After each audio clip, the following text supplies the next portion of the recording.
aleluia. Amém? Vamos orar então? Só abaixa um pouquinho o volume da Pri aqui. Só um pouquinho, não, raiz, vamos no raiz, nós dois juntos. Vamos orar. Espírito Santo, nós clamamos pela sua presença nesse lugar, clamamos que a sua glória, a glória de Cristo seja revelada aqui. Pedimos que nós possamos ser tocados, transformados, mudados, que haja uma intervenção do Senhor nessa hora. Eu me humilho, eu não posso produzir nada em ninguém, mas o Senhor pode. Então nos visita, nos desperta, faça algo nessa noite em nome de Jesus, amém e amém. Dá mais uma salva de palmas a Jesus. Amém, meus irmãos. Nós estamos aí na nossa pré-conferência Vine on Fire. Nós estamos com muita expectativa para aquilo que Deus vai fazer, porque nós temos gerado diante do Senhor fome e sede. Como vocês, acredito que a maioria daqui sabe, nós estamos aí, se eu não me engano, é o 20º dia de jejum, dos 30, em torno disso, e a galera da oração aí, amanhã nós estaremos aqui, terça-feira nós estaremos aqui. Então você aí que tem estado conosco aqui das 6 às 7 da manhã, estaremos de segunda a sexta até o final do nosso período de jejum. Mas Deus fará grandes coisas em nome de Jesus, você não pode ficar de fora, e Ele vai fazer algo também incrível nessa noite, amém ou não? Então nós estamos no Vine on Fire, e não poderia ser diferente. Nós estamos aqui para falar, eu estou aqui para comentar um pouquinho com vocês hoje sobre o fogo, né? Se é Vine on Fire, nós temos que falar sobre fogo. Então eu quero fazer uma análise bíblica aqui com vocês, acerca do fogo, dessa figura fogo, nas escrituras. Quando normalmente você fala do fogo de Deus, o fogo de Deus vai vir sobre um culto, cara, oh glória, o Cris dá um ou, cadê o Cris? Isso aí, o Cris dá um ou, outro dá um grito, outro gira, e o cara fala, fogo é a representação do poder de Deus. Fogo, quando o fogo vem, é aquele tipo de culto que o Espírito Santo se move de maneira gloriosa. Mas a pergunta que nós precisamos responder é: fogo nas escrituras representa apenas o poder de Deus? Sim ou não? Não, obviamente não. Embora alguns contextos o fogo esteja associado à manifestação poderosa do Senhor, ele não é um sinônimo exclusivo de poder. Então o fogo tem algumas representações na Bíblia. Por exemplo, a manifestação do fogo está atrelada em momentos à manifestação da presença divina. Você vê também o fogo atrelado à santidade. Você vê o fogo conectado a juízo, o fogo conectado à purificação. Você vê também fogo conectado, associado a uma figura de aprovação. Fogo também é sinônimo de disciplina, sinônimo de revelação e sinônimo de juízo escatológico. Então fogo vai além do poder, repete comigo, fogo vai além do poder. Então hoje eu quero conversar com vocês sobre alguns aspectos, desses aspectos do fogo, mas antes eu preciso que você compreenda o que eu vou falar agora. Talvez aqui esteja a grande chave da palavra de hoje. A manifestação do fogo de Deus, seja para qualquer uma dessas coisas ou desses aspectos, ela nunca é neutra. Eu vou repetir, a manifestação do fogo de Deus nunca é neutra. Quando o fogo de Deus se manifesta, sempre vem algo sendo revelado da parte de Deus, vem uma manifestação do Senhor, e esse fogo exige do homem uma resposta. Então, gente, escute uma coisa: quando o fogo de Deus vem, ele não vem para espetáculo, e ele não vem só para te encorajar, te dar uma experiência ou te emocionar. Fogo de Deus vem para cumprir um propósito. Repete comigo: quando o fogo de Deus vem, ele vem para cumprir um propósito. Então sempre quando o fogo de Deus se manifesta, ele se manifesta para um fim. Então nós seremos tocados pelo Espírito nessa noite, amém ou não? Só que a grande coisa por detrás aqui, não é apenas o toque pelo toque, não é apenas a experiência espiritual pela experiência espiritual. Deus quer produzir em nós transformação. Deixa eu te explicar uma coisa. Quando nós estamos num ambiente carismático ou pentecostal, muitas vezes você vem para um evento como esse, o Vine on Fire, ou um culto, ou uma conferência, e o objetivo das pessoas é: eu quero ser tocado, eu quero sentir o fogo de Deus, eu quero sair daquele lugar, né, de alguma forma, sentir o Deus no meu interior. Isso é uma bênção, mas isso é parte do processo. O objetivo final não deve ser tocado. O objetivo é o seguinte, a jornada é a seguinte: nós somos tocados, mas o fogo tem um propósito, então nós respondemos e nós somos transformados.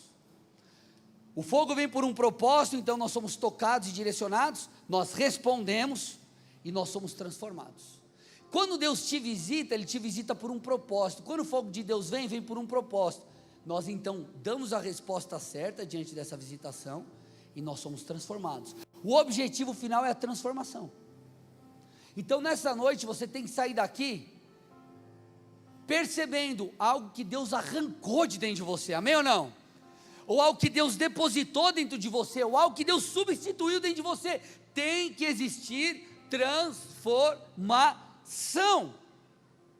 Então o fogo de Deus se manifesta à luz da palavra de muitas formas, e eu quero conversar com vocês sobre 3 aspectos, 3 pontos, 3 coisas que o fogo de Deus, quando se manifesta, Ele faz.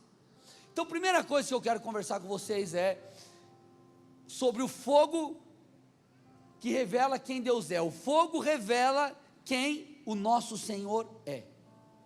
Parte do que o Senhor faz quando Ele se manifesta é abrir o nosso entendimento, abrir os nossos olhos espirituais, para que a gente entenda quem Ele é. Escute, nada vai mudar na nossa vida enquanto nós não entendermos quem Deus é. Quando nós compreendemos quem Deus é, e quando eu falo compreender, não é com a cabeça, gente, é por revelação, as coisas começam a mudar para nós. Mudar para nós. Se você perguntar para qualquer brasileiro que nasceu provavelmente numa família cristã tradicional, e quando eu falo cristã tradicional, não estou falando de alguém que vive a Bíblia, mas alguém que sabe, não, Jesus é o Filho de Deus, morreu numa cruz, morreu pelos meus pecados. As pessoas sabem quem é Jesus, com a cabeça. Agora, quando você entende no seu espírito quem Cristo é, tudo muda dentro de você. Então parte da manifestação do fogo de Deus é para fazer com que eu e você possamos entender quem Deus é. E escute, eu até estava falando para pastor, o Gabriel Namorado começou a pregar, ele falou: abre Isaías 6, se você olhar o meu esboço de ontem, depois eu acordei hoje, falei, outra coisa que eu vou ministrar, Isaías 6, tudo em cima de Isaías 6, então se no meio da pregação você ouvir alguma coisa parecida, não é cópia, tá? Já estou te avisando antecipadamente, mas é muito interessante porque o que ele contou de Isaías 6 é um relato muito legal, porque a espinha dorsal do que nós trabalhamos está em Isaías 6, na visão que ele tem do trono de Deus. Vocês estão aqui ou não? Trono de Deus. Mas se você volta para Isaías 1, você percebe que o ofício profético dele havia começado antes. Isaías 6 é um contexto, uma data, um tempo. Isaías 1 é um tempo anterior. Aqui ele teve uma visão e foi enviado, mas antes aqui Deus já tinha dado a ele uma visão. O ofício profético de Isaías não começa em Isaías 6, ele começa antes. O que eu estou tentando te dizer? O que aconteceu com Isaías, inclusive o comando para o envio, as experiências que ele teve, foi uma experiência sobre alguém ou para alguém que já era um profeta. O que eu estou tentando te dizer com isso? Tudo que eu vou falar aqui hoje, não é para crente novo, é para você que caminha com Jesus há 5, 10, 15, 20 anos, porque as experiências das quais nós falaremos, elas são renovadas ao longo da nossa vida. Se nós estamos falando sobre um Deus que se revela quem é, a manifestação espiritual para revelar quem Deus é, essa é uma dinâmica que eu ainda preciso depois de 20 e tantos anos de crente, depois de 12 anos, que agora em fevereiro faz 12 anos que eu assumi essa igreja. Deus continua se revelando. Então você precisa permitir que essa palavra renove o seu desejo, a sua fome por Deus, porque o fogo de Deus vem para revelar quem Ele é. Abra comigo Êxodo capítulo 3, versículos 1 a 4. O texto diz: Moisés apacentava o rebanho de seu sogro Jetro, sacerdote midiano, e levando o rebanho para o lado oeste do deserto, chegou a Horebe, o monte de Deus. Ali, presta atenção, o anjo do Senhor lhe apareceu numa chama de fogo que estava no meio da sarça. Moisés olhou, e eis que a sarça estava em chamas, mas não se consumia. Então disse consigo mesmo: eu vou até lá para ver essa grande maravilha. Por que a sarça não se queima? Quando o Senhor viu que ele se aproximava para ver, Deus do meio da sarça o chamou e disse: Moisés, Moisés. Ele respondeu: eis-me aqui. Aqui nós vemos Deus chamando a atenção de Moisés, porque ele estava no deserto, um arbusto seco começa a pegar fogo, obviamente que aquele fogo deveria consumir, e o arbusto rapidamente ser totalmente queimado. Moisés, a atenção de Moisés é chamada, porque aquele arbusto não se consumiu por causa do fogo, então ele foi ver o que estava acontecendo. Deus então faz isso para chamar a atenção de Moisés, e do meio da sarça o Senhor o chama. Sabe o que isso me mostra? Fogo representa encontro. Fogo representa encontro.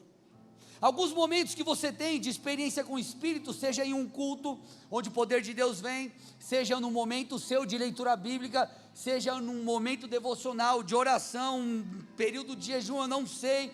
Muitas vezes o encontro que nós temos com Deus é para que nós possamos compreender com maior profundidade quem Ele é. Compreender com maior profundidade o seu coração. Deixa eu te falar uma coisa, tem coisas que meu pai fez por mim como um ato de amor, que eu só compreendi depois que eu me tornei mais velho. Presta atenção no que eu vou falar. Depois que eu me tornei mais velho, depois que eu me tornei pai, amadureci, porque eu cresci, e agora eu consigo ver que aquilo que ele fez foi um grande sacrifício. Deixa eu te falar uma coisa, à medida que você caminha com Deus, tem coisas que você só vai perceber quando você amadurecer espiritualmente. Tem coisas que você só vai perceber à medida que o tempo passa. Então, em vez da pessoa falar assim: meu Deus, é mais uma conferência, a pessoa tem que pensar: glória a Deus, é mais uma conferência. Eu tenho que orar de novo, não é graças a Deus, eu vou orar mais uma vez. Por quê? Porque sempre haverá a expectativa de algo que Deus está por fazer, amém ou não? Deus continua se revelando o seu coração, o seu caráter, quem Ele é. Olha que interessante, Jesus vai caminhando com seus discípulos, Jesus vai se revelando, né? Você vê o sermão da montanha, Jesus colocando ali o seu coração, a ética do reino, você vê muita coisa acontecendo, Mateus vai registrando isso. Só que quando você chega lá em Mateus 17, você vê uma nova medida da revelação de quem Jesus era. O que aconteceu em Mateus 17? Pedro, Tiago e João estavam diante de Jesus, naquele que é chamado Monte da Transfiguração. Monte do quê? Da Transfiguração. Olha o que diz o texto: 6 dias depois, Jesus toma consigo Pedro, Tiago e João e leva-os em particular a um alto monte. O texto diz que Jesus foi transfigurado. O que é isso, pastor? O texto explica: o seu rosto resplandecia como o sol, e suas roupas se tornaram brancas como a luz. Jesus estava revelando a sua glória. Espera aí, mas eles não conheciam Jesus? Sim, agora eles conheceram Jesus numa outra medida. Bem como depois da ressurreição de Cristo, ele se revela novamente, eles acessam uma nova medida. Sabe qual é a boa notícia? Escute: Deus tem uma nova medida de revelação de quem Ele é para todo aquele que tem sede. Então, diante da manifestação do fogo de Deus, nós temos a oportunidade de perceber quem Ele é. Amém, igreja? Olha Paulo. Paulo achava que conhecia muito sobre Deus. Paulo era um exímio conhecedor da lei. Só que aí o texto conta em Atos 9, você conhece a história, caminhando em direção à sinagoga de Damasco, para prender cristãos. Então ele tem um encontro com Jesus, uma luz resplandece, está lá em Atos 9 a partir do 1, uma luz do céu brilha, ele cai por terra e ouve uma voz, versículo 4 de Atos 9, Saulo, Saulo, porque você me persegue? Aí o Saulo, que falava que conhecia Jesus, pergunta: quem é você, quem está falando comigo? Jesus fala: sou eu, Jesus, a quem você persegue. Aquele que achava que conhecia o Senhor, na verdade não conhecia. Então escute, o que eu estou tentando te dizer é: nós temos a oportunidade de crescer, não apenas em experiências, mas permitir que os encontros com Deus revelem um pouco mais acerca de quem Ele é. E quando nós conhecermos quem Ele é, tudo vai mudar. Pedro disse: tu és o Cristo, o Filho do Deus vivo. Jesus disse: ei, não foi carne nem sangue que te revelou, senão o Pai. Paulo se tornou outra pessoa porque ele teve um encontro com Jesus Cristo. Deus, o Espírito Santo, ele tem como objetivo revelar Cristo a mim e a você, revelar-se a mim e a você, revelar o Pai a mim e a você. Eu já tive experiências poderosas com Deus, mas eu já tive momentos onde verdades sobre o Senhor foram consolidadas, sabe aonde? Comigo sentado na mesa da minha casa, ali na Bíblia, tomando um café. Eu já tive verdades reveladas pelo Senhor no meu coração, enquanto eu preparava uma pregação para ministrar a vocês. O que eu estou tentando te dizer, gente, achar que nós já sabemos tudo sobre Deus, é impossível. Deus sempre pode nos surpreender, e quem sabe essa não será a noite que Ele surpreenderá você. Olha um outro exemplo, Jesus no caminho de Emaús, Lucas 24, o detalhe interessante é que, enquanto Ele explicava as Escrituras, mostrando por que Cristo, Jesus, precisava ser crucificado, diz lá no versículo 32, os discípulos falando um ao outro: olha, não é verdade, depois de Jesus revelar-se quem Ele era, que o coração nos ardia no peito? Olha o fogo aí, gente. Quando Ele nos falava pelo caminho, quando nos explicava as Escrituras, Jesus se revelando por meio do texto bíblico. O que eu estou tentando te dizer é: escute, Deus quer que nós tenhamos encontros com a sua presença, em momentos de oração, em cultos poderosos, lendo a Bíblia. Ele quer que a gente tenha esse encontro com o fogo, mas um dos papéis do fogo não é só você sair feliz, rodando, renovado, é você também sair daqui, compreendendo com uma maior profundidade quem Ele é, porque quando nós entendermos quem Deus é, não com a cabeça, mas com o Espírito, a sua vida vai mudar. O Gabriel falou aqui, ele falou da visão de Isaías 6, falou do aspecto da santidade de Deus, e a gente vai entrar nisso agora. Quando nós vemos Deus, percebemos quão santo Ele é, tudo muda. Então aqui eu entro no segundo ponto, o fogo. O segundo ponto, o segundo papel do fogo é revelar a santidade de Deus. O fogo revela a santidade de Deus. E olha que interessante, foi falado obviamente em um outro contexto, um outro texto na ministração passada, mas se o Espírito Santo está falando isso, a gente tem que pôr atenção, e a gente precisa fazer uma autoanálise, em quais áreas da minha vida, das nossas vidas, nós precisamos que o fogo de Deus nos santifique. Gente, olha que interessante, porque em em Êxodo 19, o contexto da manifestação de Deus é um contexto do Deus poderoso que é santo. Então é muito legal essa jornada no Antigo Testamento, porque no Antigo Testamento Deus vai se revelando de maneira progressiva. Então você vê no início de Gênesis, ele é o Criador. Depois você vê ele chamando Abrão para estabelecer uma nação. Você vê no início de Êxodo ele como libertador. Mas quando nós vemos nesse momento aqui do Êxodo, nós percebemos Deus revelando ao seu povo a sua santidade para gerar temor. Então essa revelação ao longo do Antigo Testamento ela é progressiva, e nós percebemos lá no Novo Testamento, culminando em Cristo, que é a plena revelação do Pai. Mas olha que interessante, nós estamos falando sobre o fogo que revela a santidade de Deus. Êxodo 19, vamos ler aqui do 10 ao 25, acompanha aí comigo, olha, vai imaginando comigo aí o texto, tá? A situação. E o Senhor disse a Moisés: vá ao povo e consagre-o hoje e amanhã, que eles lavem as suas roupas e estejam prontos para o terceiro dia, porque no terceiro dia o Senhor, à vista de todo o povo, descerá sobre o monte Sinai. Então o povo havia saído do Egito, liberto, e eles chegam aos pés do Sinai, e esse é o contexto, Deus mandando o povo se consagrar.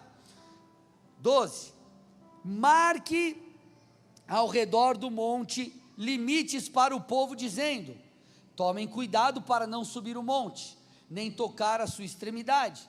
Todo aquele que tocar o monte será morto, mão nenhuma tocará nele. Se o fizer, será apedrejado ou flechado, quer seja animal, homem, não viverá. Quando soar longamente a trombeta, então subirá o monte. Versículo 14, Moisés desceu do monte para junto do povo, e consagrou o povo e lavaram as suas roupas. E Moisés disse ao povo: estejam prontos no terceiro dia, que até lá ninguém tenha relações com a sua mulher. Ao amanhecer no terceiro dia houve, olha aqui gente, trovões, relâmpagos, uma espessa nuvem cobriu o monte, e ouviu-se um forte som de trombeta, de maneira que todo o povo que estava no arraial, olha o que está escrito, tremeu de medo. E Moisés levou o povo para fora do arraial, ao encontro de Deus, e puseram-se ao pé do monte. 18, todo o monte Sinai fumegava, porque o Senhor havia descido sobre ele em fogo. A fumaça subia como fumaça de uma fornalha, e todo o monte tremia com violência, e o som da trombeta ia aumentando cada vez mais. Moisés falava e Deus lhe respondia no trovão. O Senhor desceu sobre o monte Sinai, sobre o alto do monte. O Senhor chamou Moisés para o alto do monte, e Moisés foi até lá. E o Senhor disse a Moisés: desça e avise o povo que não ultrapasse o limite até o Senhor para vê-lo, para evitar que muitos deles sejam mortos.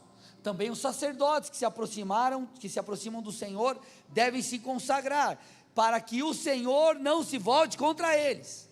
Então Moisés disse ao Senhor: o povo não poderá subir o monte, porque tu nos advertiste, dizendo: marque limites ao redor do monte e consagre. E o Senhor respondeu: vá, desça, depois você subirá, e Arão virá com você, porém os sacerdotes e o povo não devem ultrapassar o limite para subir ao Senhor, para que Deus não se volte contra eles. Então Moisés desceu ao povo e lhe disse tudo isso. Gente, esse textão, ou nesse textão aqui que nós vemos, o que a gente percebe? Deus revelando a sua santidade diante do povo. Eu quero que você tente se colocar no lugar dessas pessoas. Você está aos pés do Sinai, Deus ordena a Moisés que ordene ao povo para se consagrar, para que eles não fossem de alguma forma prejudicados ou consumidos pela santidade de Deus. Ele demarca limites, há todo um aparato, há toda uma dinâmica, uma diretriz aqui. E quando Deus se manifesta com relâmpagos, com trovões e com fogo, o monte chega a fumegar. Meus irmãos, eu ficaria aterrorizado. Eu ia falar: meu Deus do céu, eu ia ficar desesperado. Agora, a boa notícia é, essa era a vontade de Deus. Deus se revelar como um Deus santo, porque o mesmo Deus que havia tirado o povo do Egito, misericordioso, bondoso, era o Deus que agora estava falando: ei, povo meu, vocês têm uma aliança comigo, mas eu sou um Deus santo. Vocês não podem fazer como os egípcios, adorar deuses e tudo mais. Não, eu sou o único Senhor, e vocês devem me adorar. Então Deus se manifesta com fogo, e o fogo revela a sua santidade. Escute, nós teremos momentos de experiências com Deus, onde nós seremos tomados por um temor. Eu não sei se você já teve esse tipo de experiência. É como quando você entra na presença de Deus, está rolando aquele mover, aquela coisa sensacional, aí você fala assim, cara, é um negócio assim, aquela sensação, não é um medo, acho que temor é a palavra que define, você fala, como Deus é santo, você se sente tão amado, mas ao mesmo tempo tão pequeno, você se sente tão feliz por estar ali, mas ao mesmo tempo pensando, Deus é santo, eu preciso de santidade, eu preciso ser transformado, eu preciso ser mudado. Então escute, um dos papéis do fogo, não é que apenas você sai daqui arrupiado, né? Arrupiado, é você sair daqui com o temor restaurado, é você sair daqui santificado, é nós entendermos que esse Deus que se manifestou com fogo no Sinai, esse Deus do Antigo Testamento é o mesmo do Novo, porque nós vemos diante da mentira, no livro de Atos, um casal morrendo, é um Deus santo, é um Deus que quer gerar no seu povo temor. Sabe o que isso me mostra, gente? Vocês estão comigo aqui ou não? Santidade não nasce da lei, santidade começa com o encontro. Escute, santidade não nasce da lei, santidade começa com um encontro. Se essas, entre aspas, revelações de Deus não fossem necessárias, Deus dava para Moisés apenas a lei, os 10 mandamentos e a lei mosaica. Escute, quando Deus se revela a nós, tudo muda. Tudo muda, você percebe que Deus é santo, você também percebe que você é pecador. Deixa eu te falar, sabe quando nós nos convertemos de verdade? Não é quando nós simplesmente levantamos as nossas mãos e confessamos, isso é parte do processo, isso é para te ajudar. Nós nos convertemos de verdade quando nós temos a clareza de que somos pecadores, estávamos fadados ao inferno, mas Deus, por sua maravilhosa graça, enviou o seu Filho santo, sem pecado, para morrer por nós, e nós não éramos dignos disso. É isso que se chama novo nascimento, arrependimento, regeneração vem disso. Então tudo muda dentro de nós. Sabe o que eu estou tentando te dizer? Discipulado não é necessariamente você seguir alguém, discipulado é seguir Cristo, tudo bem? Nós seguimos alguém porque se alguém segue a Cristo, mas discipulado é seguir Cristo, é imitar Cristo, é ser parecido com Cristo. Isso me ensina e te ensina que discipulado começa, sabe com o quê? Com contemplação. Discipulado começa com ver Deus. Se eu ficar te ensinando um monte de regra, mas seu coração e o meu coração, nossos corações não forem mudados, a gente não vai conseguir obedecer isso. Agora, quando nós vemos Deus, quando nós nos arrependemos, quando nós temos um encontro com a santidade de Deus, a tua perspectiva muda. Deixa eu te explicar, tem coisas que só vão mudar quando você viver aquilo. Cadê os papais e as mamães? Quem aqui você fez um curso, assistiu vídeo, leu alguma coisa antes do teu filho, tua filha nascer, para você aprender alguma coisa? Tá, legal. Quando nasceu, não era diferente? Pastor, eu achei que eu tinha aprendido, mas não aprendi nada. Não é esse o aspecto que eu estou falando. O que eu estou tentando te dizer é, não tem como você explicar para alguém o que é o amor de um pai, sem você ser pai. Não tem como você explicar para uma mãe o que é ser mãe. Não dá. Ai amiga, deixa eu te explicar o que é ser mãe. Esquece. Você vai tentar explicar que a criança chora, que você tem que trocar a fralda, dar mamar, isso você consegue. Agora, o que acontece dentro de você é inexplicável, você tem que viver. Sim ou não? É só um paralelo para você entender quanto à vida espiritual. Quando você tem um encontro com a santidade de Deus, meu irmão, o mundo perde o sentido. Você vai olhar e vai falar assim, eu não presto nem mais para pecar. pastor, eu estou meio esbagaçado essa semana aí, mas eu já sou velho de crente, essa semana me deu os negócios, tentei chegar na menina, eu nem sei nem chegar na menina, fui falar com ela, eu falei, a paz do Senhor, depois, misericórdia, não é a paz do Senhor, também não é misericórdia, eu estou tentando, você nem sabe mais, irmão, larga disso, misericórdia. Vocês estão me entendendo?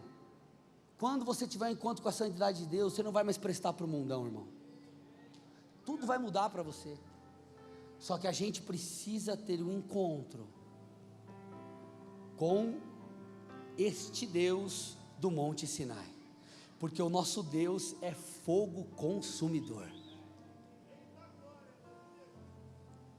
Olha que interessante, Malaquias capítulo 3, versículo 2, é um texto que fala um pouco sobre o caráter de Deus. Ele fala assim, ele é como o fogo do ourives, parte B do texto, e como o sabão dos lavandeiros. Irmão, você já viu aquelas pessoas que falam, fulano não tem jeito? Quem aqui talvez foi esse fulano que não tinha jeito, mas Jesus arrancou você da boca do Satanás? Olha aí, eita glória. Aí, Josimar está aí agora, esplêndido, com as suas vestes, sempre agora combinando, com cabelo moicano. Cadê a Vanessa? A Vanessa a Vanessa pega lá o guarda-roupa assim, está tudo dividido por cores, ela veste assim, sabe? É a coisa mais fofa, é o Josimar. Deus muda, gente. Olha para o irmão do lado e fala assim, Deus mudou o Josimar, pode mudar você também. Salva de palmas para o Josi aí, gente.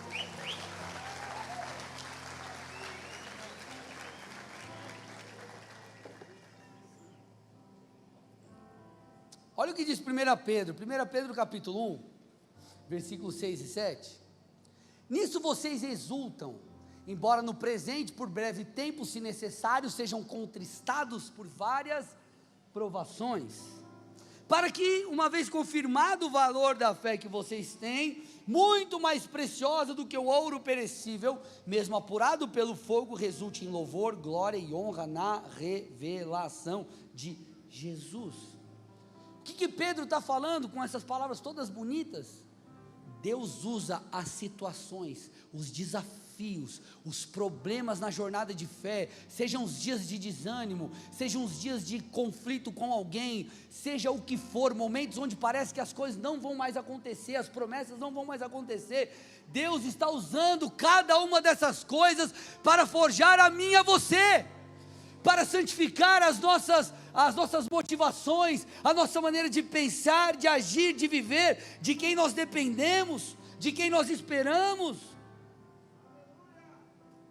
Então é no fogo das provações que as nossas limitações são quebradas, é no fogo das provações que as nossas imperfeições são arrancadas, porque é nesse lugar que muitas vezes nós não temos uma outra resposta senão o clamor. É nesse lugar onde não há mais nenhuma opção, se não olhar para Deus e falar, Senhor, eu preciso desesperadamente que o Senhor me ajude, me santifique, me purifique, me transforme, e é nesses momentos de profunda dor e pressão, que o nosso caráter é alinhado, que as nossas motivações são purificadas, que a nossa fé é fortalecida. Então escute, nós temos, diante da oportunidade de contemplar esse Deus de fogo, enxergar os seus olhos de santidade, perceber o tamanho, a dimensão da santidade do nosso Deus. É só isso que nos transforma, é só isso que nos purifica. Escute, a manifestação do fogo de Deus não é só para te impulsionar ou te renovar. Há muitos propósitos através da manifestação do fogo de Deus. Nós já vimos aqui, santidade, a segunda, Deus revelando quem Ele é. Agora, a terceira e última, e a partir daqui eu quero construir algo com vocês para a gente tirar um tempo de oração, é o fogo que capacita. A gente precisa entender isso. Quando nós olhamos esse fogo nas Escrituras, não mais falando do fogo que revela a Deus, nem do fogo da santidade, Mas esse fogo atrelado o fogo de Atos e o fogo em outros momentos, é um fogo que capacita e que envia. Escute o que eu vou dizer. Parte do papel do fogo é conceder à igreja algo que só ela pode ter. Algo que só ela pode ter. Porque só ela tem uma missão que outros não têm, que é a propagação do Evangelho de Cristo. Escute, em Atos 2, nós vemos o fogo aparecendo de novo. Nós vemos aqui Êxodo 3, o fogo da revelação de quem Deus é. Atos 19, o fogo que revela a santidade de Deus. Atos 2, nós vemos de novo o fogo. Só que o fogo aqui é o fogo que aponta para a descida do Espírito Santo. E a descida do Espírito Santo tem um objetivo, e muitas vezes nós nos esquecemos disso. Escute, o que eu vou te falar é muito básico, mas se você entender, pode mudar a tua vida. Eu quero fogo de Pentecostes, batiza com Pentecostes. Qual era a finalidade de Pentecostes? A gente precisa fazer essa reflexão. A finalidade de Pentecostes não era o Pentecostes em si. A finalidade do derramar do fogo e das línguas não era as línguas em si. Não era a experiência pela experiência. É algo além disso. Então a gente precisa entender que esse fogo que nos alcança, ele não apenas alcança a mim e a você para ficar com a gente, existe algo a mais. Olha que interessante. Atos 2. A cumprir-se o dia de Pentecostes, eles estavam reunidos, você conhece o texto, segundo a ordem que Jesus já tinha dado. Aí diz no versículo 2: veio do céu um som de repente, como de um vento impetuoso, e encheu toda a casa onde eles estavam sentados. Então apareceram línguas como de fogo, as quais pousaram sobre cada um deles. Todos ficaram cheios do Espírito e começaram a falar em outras línguas, segundo o Espírito lhes concedia que falassem. Então eles estavam aguardando, conforme Jesus havia orientado, para que eles esperassem pela promessa do Pai. Quando a promessa do Pai desce, o objetivo não era, glória a Deus, vou ficar aqui chapando no Espírito todo mundo aqui, sai cheio de Deus. Aí quando der aí 4 horas da manhã, nós vamos para casa, dorme, aí depois nós voltamos e continuamos chapando o Espírito. Aí depois nós ficamos mais um pouco até meia-noite, que ainda é feriado, depois a gente dorme e tem que trabalhar no outro dia. Olha o que o texto diz: quando as línguas vieram, eles começaram a falar. Aqui já é um prenúncio do que a descida do Espírito Santo faz. A descida do Espírito Santo não é uma experiência individual apenas, ela gera proclamação. Espírito Santo vem e gera proclamação. Tanto é que o resultado disso foi o quê? Pedro na sequência pregando. Pedro começa a pregar e fala: ei, eles não estão bêbados não, eles estão falando aqui em línguas diferentes sobre a grandeza de Deus. Sabe o que é isso? É a profecia de Joel se cumprindo. E ele começa a pregar, começa a expor a realidade das escrituras, daquilo que Deus foi construindo ao longo do tempo. E sabe qual é o resultado? 3.000 foram batizados. Escute, descida do Espírito não é uma experiência individual que te faz ficar num quarto só fazendo A descida do Espírito gera proclamação. A descida do Espírito, ela tem um fim, porque esse Espírito, que é o Espírito de Cristo, ele vem, o Espírito Santo vem para nos impulsionar a fazer o que ele fez, que é propagar a mensagem de salvação. Então escute, o fogo nos impulsiona para algo. O fogo nos impulsiona para algo. O fogo de Deus, quando se manifesta, ele não tem como fim apenas o derramamento, ou como nós chamamos teologicamente, um êxtase espiritual. Não, o fogo vem com o fim de capacitar a igreja para testemunhar.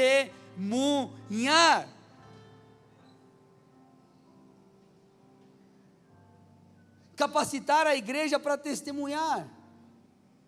Porque escute, o que é essa manifestação do fogo, desse Espírito que vem sobre nós? O que é isso?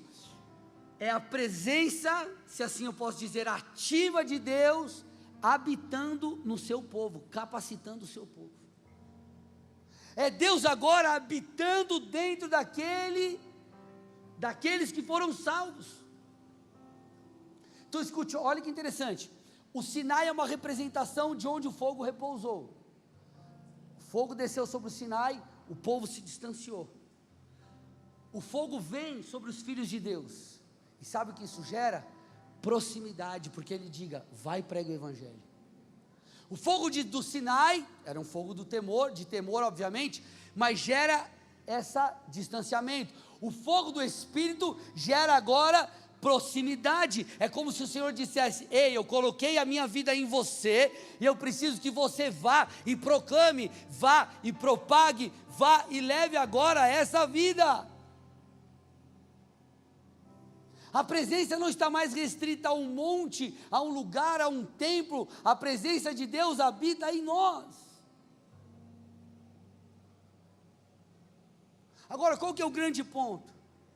Você já sabe disso. Pastor, eu já sei, a igreja somos nós. Eu já sei que o Espírito Santo habita dentro de todo aquele que nele crê. Eu sei que o crente precisa proclamar a mensagem. Agora, a grande questão é, se essa experiência com o Espírito não tem produzido em nós um engajamento missionário, que tipo de experiência nós temos tido? Eu quero fazer você refletir. A experiência de Atos 2 mudou Pedro. Pedro era alguém que negou Jesus, e agora ele se torna um proclamador. Ele se torna alguém que desafiava os líderes políticos daquele tempo. O que aconteceu com Pedro? Alguma coisa aconteceu com a descida do Espírito, e aqui está a grande coisa. Nós precisamos clamar para que não tenhamos apenas um êxtase espiritual, nós precisamos ter uma experiência transformadora. A gente precisa ter uma experiência onde o Espírito Santo vai mudar tudo dentro de nós, nossas prioridades, nossos anseios, nossos desejos, nossos temores, nossos anseios. É isso que precisa acontecer. Não é só um êxtase espiritual, porque a experiência de Atos 2 gerou coragem, capacitação. Gente, a gente está falando de discípulos, eram pescadores. Leia Atos, o Espírito Santo desce, uma revolução começa a acontecer em Jerusalém. Uma revolução, 3.000, depois 5.000, depois o negócio cresce, vem a perseguição, eles se espalham, o negócio vai pegando fogo. O que aconteceu? Foi o Espírito Santo, gente. Agora, a descida do Espírito Santo causou alguma coisa dentro daqueles homens, e às vezes nós estamos buscando a experiência pela experiência. A gente tem que orar e falar, Senhor, eu quero uma experiência, mas eu quero que o Senhor me mude de uma forma onde o que eu vi em Atos 2 aconteça comigo, onde eu vou ver, Senhor, as minhas prioridades mudadas, os meus desejos mudados. Eu quero ser transformado, porque escute, gente, aqueles homens, eles não tinham medo de testemunhar, aqueles homens não paravam diante da perseguição. O que aconteceu com eles? Porque o silêncio é uma resposta, é uma postura de todo aquele que quer se autopreservar em contextos de perseguição. Se eu for ser perseguido na minha faculdade, eu vou, se eu quero ficar de boa, não quero arrumar problema com o professor, com os meus amigos, eu fico quietinho. Se eu não quero arrumar treta aqui na família, eu fico quietinho, não dou minha opinião. O que aconteceu com aqueles homens? O Pedro que negou Jesus, os discípulos que não sobrou um quando Jesus foi crucificado, ou sobrou um? O que aconteceu? O Espírito Santo causou uma grande revolução. E escute, meus irmãos, será que nós temos desejado uma experiência apenas de êxtase, ou nós estamos buscando uma experiência de transformação? Porque, como eu disse e repito, em Êxodo 3, quando Deus tem um encontro, quando Moisés tem um encontro com Deus na sarça, tudo muda. Em Êxodo 19, tudo muda. Paulo, em Atos 9, tudo muda. Monte da Transfiguração, tudo muda. Tudo muda.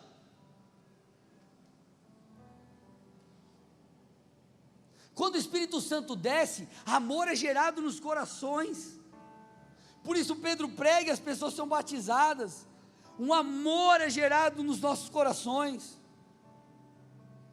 Sabe o que eu estou tentando te dizer?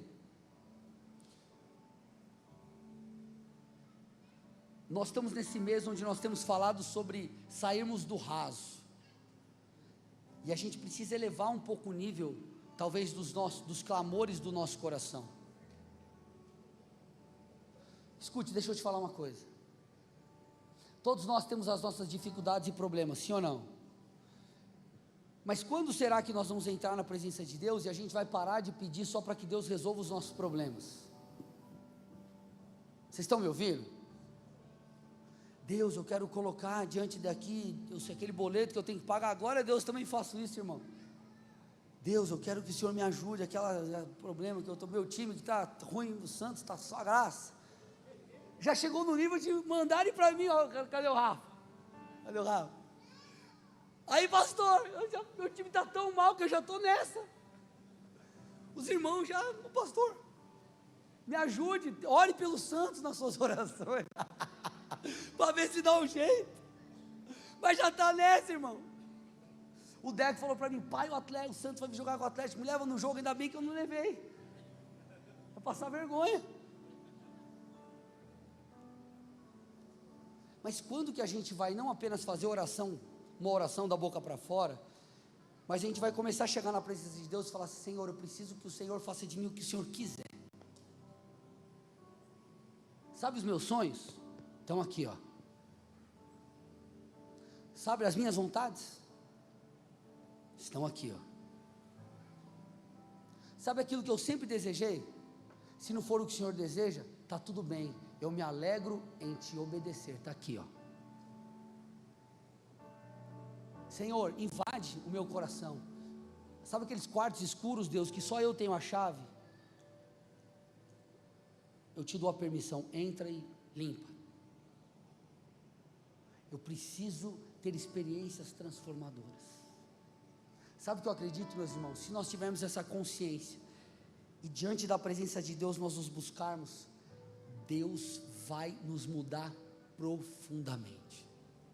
Eu acredito em cultos, eu acredito em reuniões de grupos pequenos, eu acredito em momentos de oração em casa, eu acredito em conferências, onde a gente vai sair daqui, diferente, realmente, da maneira que nós entramos. Sabe uma das coisas que mais impede eu e você de crescer? A nossa autoproteção. É nós colocarmos às vezes Deus dentro de uma caixa e queremos que Ele faça aquilo que nós queremos. Agora, se nós realmente entendermos isso e falarmos, Senhor, eu quero uma experiência que revolucione tudo. Eu quero isso. Eu quero isso. Eu não quero o fogo do entusiasmo. Eu não quero o fogo da experiência espiritual vazia. Eu quero esse poder que arranca tudo de dentro de mim. O que Paulo viu, Senhor, que mudou ele dessa forma? O que João viu? O que esses homens presenciaram a ponto deles morrerem por ti? O que os escritores bíblicos viram ou foi mudado neles a ponto deles falarem assim: eu vou me alegrar nas perseguições? Meus irmãos, de verdade é difícil para mim entender isso. Aí você pode até falar, não, veja bem, todo problema, toda pressão tem um lado bom, mas tem um lado bom depois que você passa por ela, irmão. Aí lá no final, passou tudo, você fala, aleluia, Deus me ajudou, mas no momento você está sendo esmagado. O camarada escrevia e falava, se alegre. O cara ficava feliz, porque levava um couro, porque cria em Cristo. De verdade, irmão, o que esses caras tinham? O que aconteceu com eles? Agora, a gente precisa, de alguma forma, olhar para nós e falarmos assim, Senhor, eu preciso dessa experiência transformadora, porque o fogo não é só renovo, o fogo é encontro, o fogo não é só impulso e encorajamento, o fogo é santidade revelada, o fogo é transformação, o fogo é envio. O fogo é envio. Senhor, o que eles viram a ponto das suas vidas se tornar em prol do reino de Deus. Deixa eu te falar uma coisa. Sabe qual é o nosso principal papel? Pastor, qual é meu chamado? Meu chamado é ser um advogado, um professor, um escritor, uma diarista, uma mãe, não importa, qual é meu chamado? Sabe qual é o seu chamado? Quer saber o seu chamado? Pregar o evangelho e fazer discípulos, ponto. Esse é o teu chamado. Onde você vai exercer esse chamado, é acessório. Claro que está dentro do teu chamado específico, se assim eu posso dizer. Uns vão ser da área do esporte, outros, enfim, cada um vai estar num lugar. Eu sou pastor, talvez você não será pastor, mas não importa se você está pintando uma parede, atendendo um cliente, ou pregando aqui, todos nós somos chamados para propagar o evangelho, e aqui, é nisso que está a força da igreja. Agora, quando nós vamos nos tornar a igreja que vai olhar e vai falar assim, Senhor, sabe o que eu quero mais do que tudo? A sua vontade, não a minha. Quando, Senhor, que eu vou obviamente me preocupar com as minhas responsabilidades, mas eu estou me entregando completamente em suas mãos. Posso compartilhar uma coisa aqui com vocês? Estava falando com o Gabriel, e essa é uma verdade clara, pelo menos de acordo com a minha leitura, com a minha ótica. No meu tempo que eu tinha cabelo, antes de eu colocar cabelo, na minha geração tinha um monte de gente querendo ser pastor. Às vezes você procura um jovem e fala, quem quer ser pastor? Você vê um no meio da multidão assim, ó.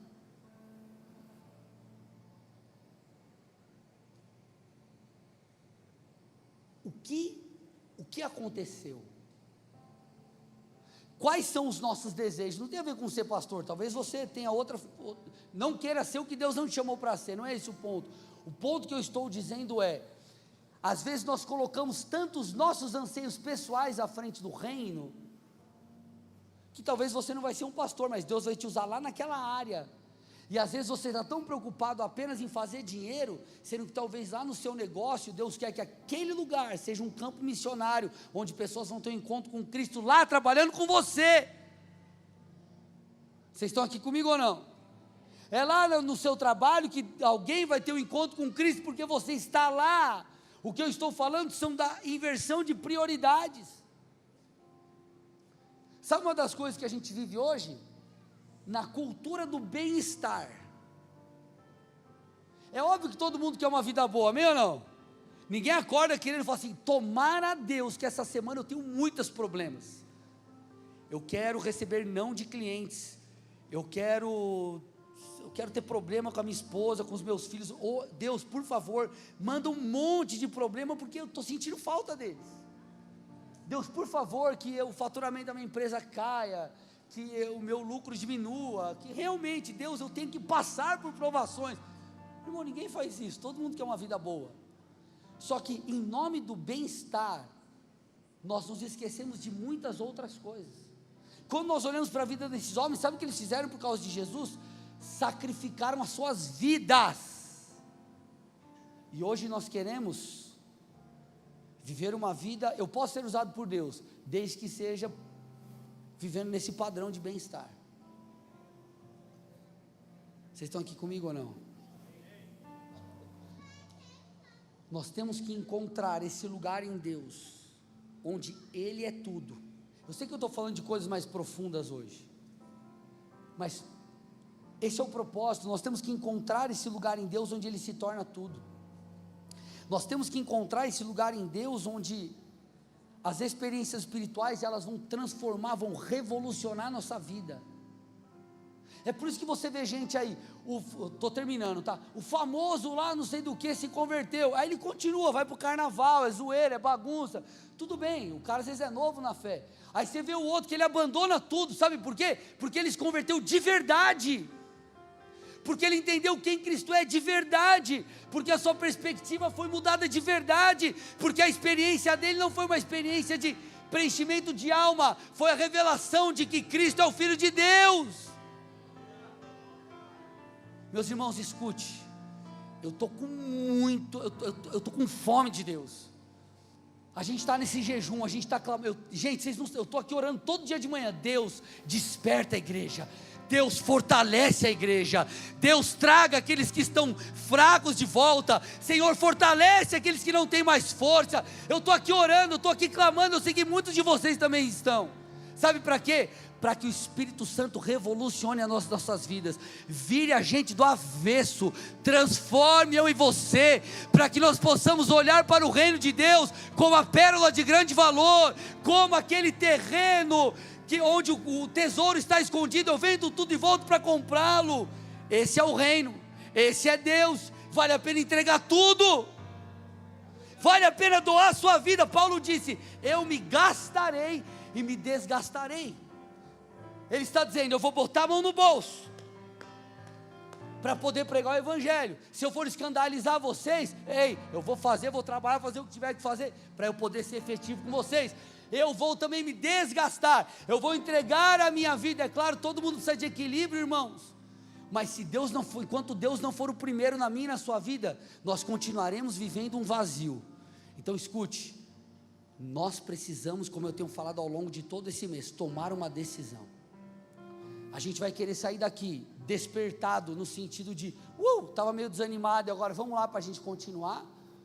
Ou será que nós estamos a fim de que o Espírito Santo cause uma revolução no nosso interior? A ponto, não é de eu falar: eu estou de pé de novo para continuar. Não, Deus, o Senhor me mudou de uma forma que não tem outra opção senão não parar. Eu já fui estragado para o mundo, Deus me virou do avesso. Eu vou me entregar, eu vou viver com Cristo, eu vou viver a minha vida amando o Senhor.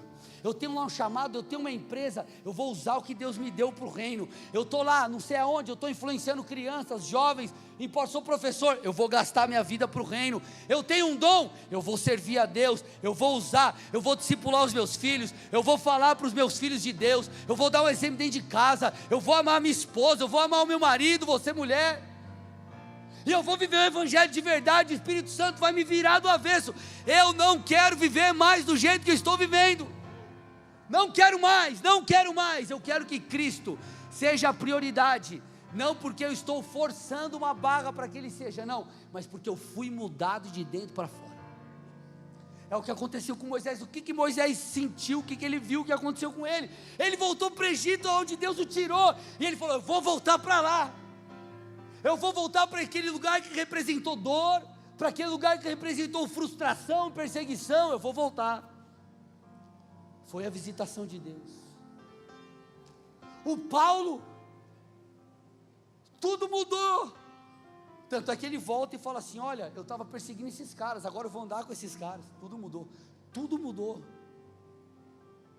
Gente, será que nós não estamos precisando entrar num lugar de consciência e de clamor, onde a gente vai rasgar o nosso coração e falar: Deus está aqui, não dá mais para viver do meu jeito, eu estou pegando o controle da minha vida, eu estou pegando a senha do meu coração e estou dando nas suas mãos. Se tiver que esmagar, me esmaga, se tiver que me mudar, me muda, se tiver que me transformar, me transforma. Meus irmãos, se isso acontecer com a gente, meus irmãos, Deus vai gerar uma revolução na vida da nossa família, Deus vai gerar uma revolução nos nossos amigos, Deus vai gerar uma revolução nessa cidade. Escute, Deus precisa de pessoas dispostas, e eu termino com isso. No meu ponto de vista, foi isso que o Espírito Santo fez. Eu não consigo entender de outra forma, me desculpe se você não concordar comigo, tudo bem, mas eu não consigo enxergar a experiência de Atos 2 como uma experiência apenas onde o Espírito Santo veio, ele só orar em línguas como uma ferramenta de edificação pessoal.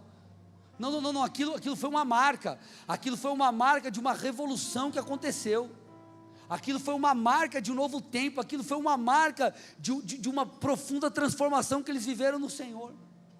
E é esse tipo de experiência que eu quero, e é esse tipo de experiência pela qual eu tenho orado por vocês, é esse tipo de coisa que nós temos que buscar. Escute, meus irmãos, quantos aqui estão conosco há muito tempo? Vamos se levantar, gente, vamos se levantar. A sua experiência no Senhor, a sua experiência ministerial, o tanto de tempo que você já caminha com Cristo, isso te habilita para olhar para os mais novos na fé e falar assim: eu já caminhei bastante, e eu vou te ajudar a chegar comigo, mas o seguinte, novinho, se tu não correr, Daqui a pouco eu vou estar lá na frente, porque eu não estou parando não. Porque eu não estou parando não. Eu vou te buscar. Mas eu posso estar velho aqui. Mas tem uma chama que arde no meu peito ainda. Tem um fogo que queima no meu coração. Escute, meus irmãos, é aquilo que eu tenho falado. Se o Espírito Santo vier de maneira coletiva sobre a igreja, se os nossos olhos forem abertos para que nós possamos entender o que o Espírito Santo está falando, vamos ficar de pé. Se nós entendermos o que o Espírito está falando a mim e a você, para que juntos possamos ir e fazer discípulos. Escute, você precisa ser gerado em você e em mim um desespero por uma experiência transformadora. Não por um arrepio, não por um êxtase, pelo êxtase em si, mas eu quero ver o que Paulo viu, eu quero ver o que Moisés viu, eu quero ter aquilo que Pedro teve e tudo mudou. Eu quero, Jesus, esse precisa ser o meu e o seu clamor. Eu quero, Jesus. Muda tudo para mim, muda tudo em mim. Nós oramos para que nessa noite, Pai, nós possamos ter uma experiência espiritual que nos mude de dentro para fora, que os seus olhos, Pai, como chamas de fogo, possam ser percebidos por nós. Que nós possamos perceber quem Tu és. Muda os nossos corações, Pai. Muda as nossas intenções. Meu irmão, eu não sei você, mas eu não quero ser um crente que vai chegar, vai sentar no banco da igreja, vai acabar o culto, vai embora e está tudo bem. Não está tudo bem, para mim não está tudo bem. E eu não estou aqui, você vai continuar me ouvindo, eu não vou ser o pastor que vai falar, viva uma vida normal. Eu vou fazer o que for possível da minha parte, para te tirar desse lugar, para que você se levante e viva aquilo que Deus tem, para que você se santifique, para que a sua vida seja mudada, para que o seu casamento seja abençoado, restaurado, os seus filhos conheçam o Senhor, para que você viva uma vida diferente. Espírito Santo, nós temos clamado tanto por crescimento espiritual e por maturidade, mas esse não é um processo que nós produzimos em nós mesmos. Então nós vamos começar a adorar aqui. Eu te peço, Pai, invada esse lugar.